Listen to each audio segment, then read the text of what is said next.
नमस्कार साथियों, कैसे हैं आप सब लोग। उम्मीद करता हूं आप सब लोग अच्छे होंगे। तो स्वागत है आपका हमारे YouTube चैनल की एक और वीडियो में।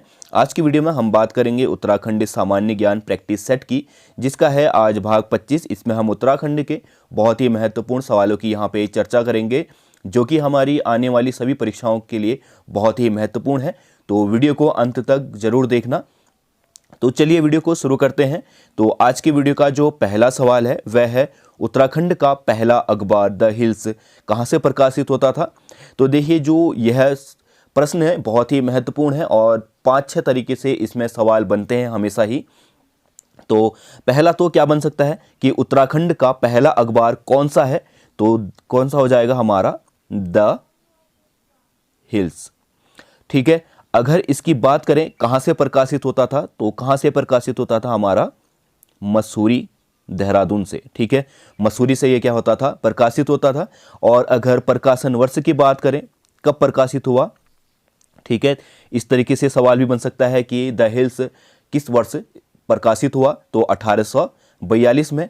और इसके प्रकाशक भी पूछ सकता है कि द हिल्स के पहले प्रकाशक कौन थे। तो इसके जो प्रकाशक थे वह थे हमारा जॉन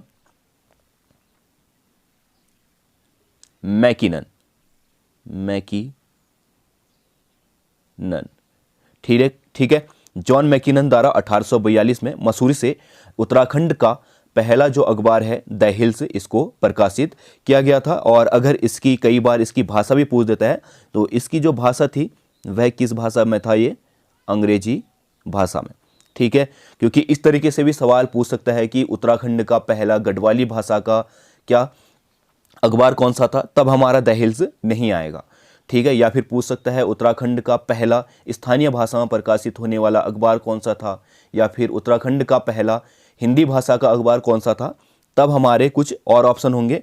पर अगर बात आएगी कि उत्तराखंड का पहला प्रकाशित अखबार कौन सा था, तो हमारा द हिल्स, और किस भाषा में प्रकाशित हुआ था, तो अंग्रेजी भाषा में। तो यह 5-6 तरीके हैं इस सवाल के बनने के। फिर है अगला, हरियाली मेला कहाँ लगता है। तो हरियाली मेला जो लगता है वह भीमताल में लगता है। भीमताल को 3 कोनों वाला ताल भी कहा जाता है। ठीक है, इस चीज को भी आप लोग नोट कीजिएगा, 3 कोनों वाला ताल। ठीक है, कई बार सवाल इस तरीके से भी बना है कि 3 कोना वाला ताल किसे कहा जाता है, तो किसे कहा जाता है, भीमताल को। और प्रसिद्ध हरियाली मेला भी यहीं लगता है। फिर है अगला सवाल, पांडुकेश्वर ताम्रपत्र किस भाषा में लिखा गया है। तो पांडुकेश्वर ताम्रपत्र जो है, इसका संबंध हमारा उत्तराखंड के कत्यूरी वंश से है। और कत्यूरी, या फिर इसको हम एक और कहते हैं कार्तिकेयपुर वंश। ठीक है, कार्तिकेयपुर वंश या फिर कत्यूरी वंश से इस पांडुकेश्वर ताम्रपत्र का संबंध है। कई बार इस तरीके से सवाल भी आता है कि पांडुकेश्वर ताम्रपत्र का संबंध किस शासन से है, तो वह किस शासन से हो जाएगा, कत्यूरी वंश से। ठीक है, अब पांडुकेश्वर ताम्रपत्र जो है, कत्यूरी शासन के 2 तरीके के ताम्रपत्र प्राप्त हुए हैं इतिहास में। ठीक है, एक तो है हमारा तालेश्वर ताम्रपत्र और दूसरा है हमारा पांडुकेश्वर ताम्रपत्र। ठीक, तालेश्वर ताम्रपत्र के अध्ययन के बाद जो उनमें वर्णित जगह है, उनका अध्ययन करने के बाद वह कहाँ मिले हमें सभी, कत्यूरी घाटी में।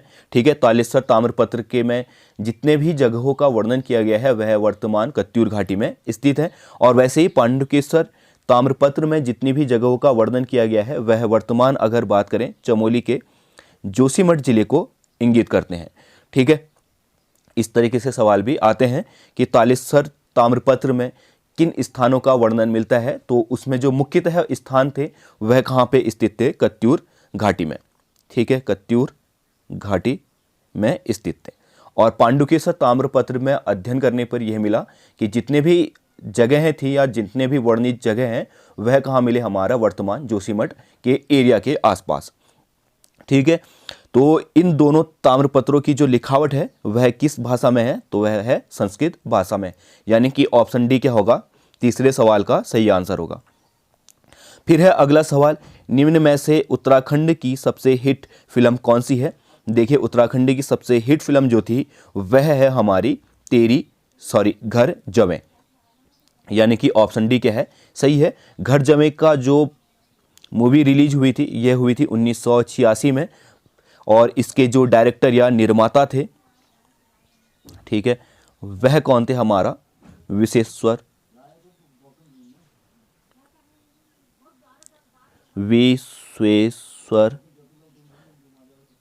दत्त नौटियाल।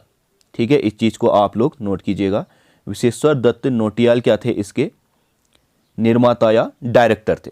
ठीक है, और इसके बात करें तो यह लगभग 29 सप्ताह तक, ठीक है, 29 सप्ताह तक दिल्ली के संगम हॉल में लगी रही थी।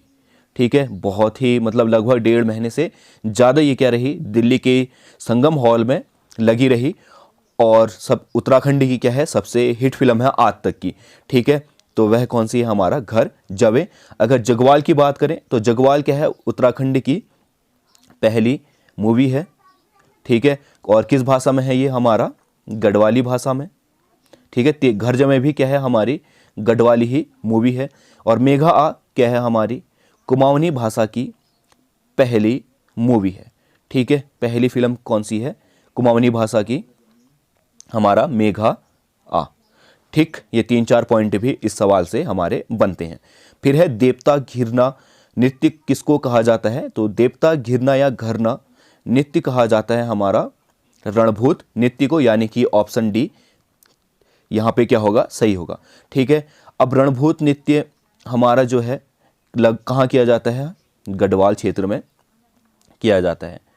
ठीक है, गढ़वाल क्षेत्र में मुख्यतः यह किया जाता है, और इसमें क्या होता है, हमारा जो वीर शहीद हैं उनकी आत्मा की शांति के लिए इसको किया जाता है। वीर शहीदों की आत्मा की शांति के लिए ये क्या किया जाता है, नृत्य किया जाता है। और इसमें क्या होता है, जो वीर के परिवार के लोग होते हैं वह उनके परिवार की जो क्या है एक वीर गाथा गाई जाती है, और उसी में क्या होता है, नृत्य किया जाता है। ठीक है, और बात करें अगर जागर नृत्य की, तो जागर नृत्य क्या है, हमारा एक देवता अवतरित नृत्य होता है। ठीक है, इसको तो हर कोई जानता होगा, देवता अवतरित नृत्य है ये। ठीक है, छोलिया नृत्य कुमाऊं का सबसे प्रसिद्ध नृत्य है, और युद्ध शैली पे ये क्या है, हमारा आधारित है। वर्तमान में इसकी शैली परिवर्तित होके अभी अधिकतर ये क्या दिखेगा आपको, कुमाऊं की शादी ब्याह में दिखेगा। ठीक है, थोड़ा अब इसका रूप बदल गया है, पर जो प्राचीन समय था, प्राचीन समय में युद्ध शैली को दर्शाता था। ठीक है, दो लोग क्या करते थे, आपस में युद्ध करके जो युद्ध भूमि थी उसका क्या करते थे, एक वर्णन करते थे नृत्य के जरिए। ठीक है, वैसे ही हमारा तांदी नृत्य है। ठीक है, तांदी नृत्य जो है माघ मेले में किया जाता है, और मुख्यतः ये कहाँ, गढ़वाल क्षेत्र में ही होता है। ठीक है, माघ मेले में खुशी के अवसर पे ये किया जाता है। फिर है टिहरी बांध में विरोध में सर्वप्रथम आवाज़ किसने उठाई थी, तो टिहरी बांध के विरोध में जो सबसे पहली आवाज़ उठाई थी वह उठाई थी कमलेंदुमती शाह ने, यानी कि ऑप्शन बी क्या होगा यहाँ पे, सही होगा। पर उसको एक लेवल तक पहुंचाना या उसको और आगे बढ़ाने का कार्य जो किया था वह किया था सुंदरलाल बहुगुणा ने। इन्होंने बहुत ज़्यादा ही क्या किया था, प्रेशर किया था, और टिहरी बांध का बहुत ज़्यादा इन्होंने विरोध किया था, और पर बाद में तो बन ही गया था। ठीक है, पर सबसे ज़्यादा जो विरोध, सबसे पहले जो विरोध किया गया था वह कमलेंदुमती शाह ने किया था, और उसको आगे बढ़ाने का कार्य या फिर एक स्तर तक ले जाने का कार्य जो था सुंदरलाल बहुगुणा का था। ठीक है, बाकी जितने भी पर्यावरण प्रेमी थे उन सबका ही इसमें क्या था, महत्वपूर्ण योगदान था, पर इन दोनों का नाम क्या है, एक अलग तरीके से लिया जाता है इसमें।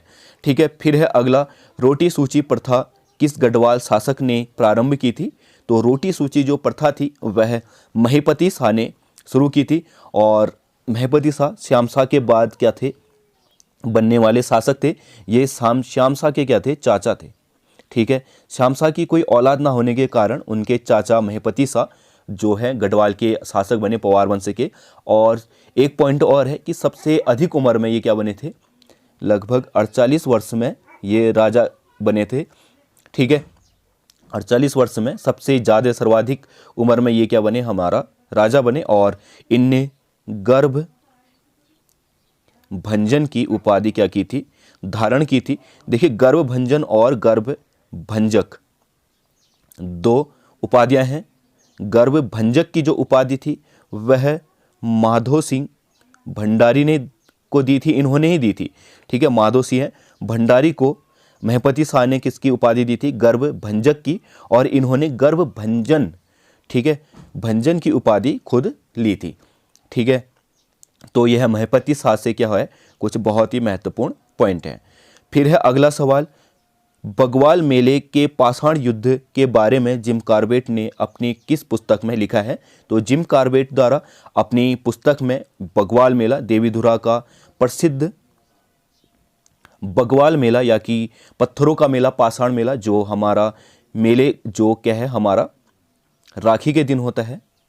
ठीक है, उस मेले का, पाषाण युद्ध मेले का वर्णन अपनी पुस्तक में किया गया था। उस पुस्तक का नाम था the man eaters of Kumaon, यानी कि ऑप्शन ए क्या है यहाँ पे सही है। तो the man eaters of Kumaon में इन्होंने बगवाल मेले के पाषाण युद्ध का वर्णन किया था। और इनकी जो अंतिम पुस्तक थी वह कौन सी, हमारा ट्री ट्रॉप्स क्या थी, इनकी अंतिम पुस्तक थी किसकी, जिम कॉर्बेट की। फिर है तुगल किस अंग पर पहना जाता है। तो तुगल पहना जाता है हमारा कान में। कान में पहने जाने वाले जो हमारे आभूषण हैं वह है हमारा तुगल, या इसको तुग्यल भी कहते हैं, तुग्यल। फिर है मुरखली,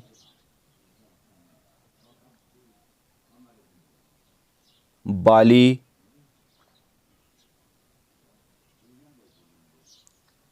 कुंडल,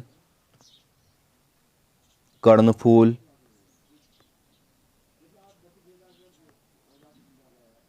गोरख और उतरौले, जो कान में पहने जाते हैं। फिर है अगला सवाल, कुली एजेंसी की स्थापना कब हुई थी।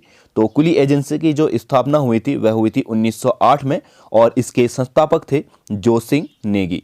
ठीक है, संस्थापक की बात करें तो संस्थापक कौन थे, हमारा जोध सिंह नेगी। ठीक है, जोसिंग नेगी क्या थे, इसके संस्थापक थे। तो ये क्या है, आज के सवाल हैं। उम्मीद करता हूँ आप लोगों को यह वीडियो पसंद आई होगी। अगर वीडियो पसंद आई है तो लाइक कर देना और अपने साथियों के साथ ज़रूर शेयर कर देना। मिलते हैं अगले वीडियो में, तब तक के लिए बाय।